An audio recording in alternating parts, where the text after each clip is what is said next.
آقا अलैहिस्सलाम ने इरशाद फरमाया जो सदका है ये अल्लाह रब्बुल इज़्ज़त के गुस्से को ठंडा करता है। अगली बात फरमाया सदका बुरी मौत से बचाता है।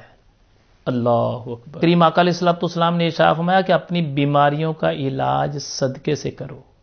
इंशाअल्लाह अनवार मदीना के प्लेटफार्म से भी इंशाअल्लाह ताला अनवार मदीना की टीमें जो हैं ये घर घर जाके राशन दे के आएंगी इंशाअल्लाह, घर घर जाके। ऐसे लोग जो गरीब हैं, जिनकी लाजम बात है, जिनकी मजदूरी नहीं लगती बेचारों की, सारा दिन मजदूरी करने के लिए जाते हैं, बाहर अड्डे पे जाके खड़े होते थे, अब तो कोई आता ही नहीं लेने के लिए, काम तो सारे बंद हो गए हैं।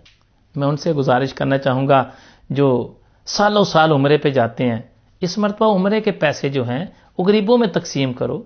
सालों साल हज पे जाते हैं, उस हज के पैसे जो है वो गरीबों में तकसीम करो। लेकिन ये तो मौका अल्लाह ने दिया है ना, गरीब लोगों को दें। वो लोग बेचारे जो दिहाड़ी नहीं लगा सके, ऐसे गुर्बत की हालत में वापस चले गए, बच्चे उनके भूखे मर रहे हैं, 14 दिन के लिए जो है ना वो सारा सिस्टम जो है वो ब्लॉक कर दिया, बंद कर दिया सारी मार्केटें।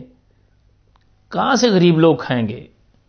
हाँ, हर शख्स ये जानता है मेरे खानदान में कौन गरीब है, मेरे मोहल्ले में कौन गरीब है। हर शख्स ये जानता है, हर शख्स को इस बात का पता है कि मेरे मोहल्ले में कौन गरीब है। खास कर उन लोगों से मैं कहना चाहूंगा उम्रे के टिकट तकसीम करते थे और खुद उम्रे पे जाते थे, हज किया करते थे, खुदारा उस उम्रे के टिकट के पैसे जो हैं वो गरीबों को दो, सकीन को दें, यतीमों को दें, जो लोग बेचारे बेरोजगार हो गए उनको दें। मेरी आपसे गुजारिश है कि अपने करीब, अपने दाएं बाएं रहने वाले गरीबों का ख्याल करें।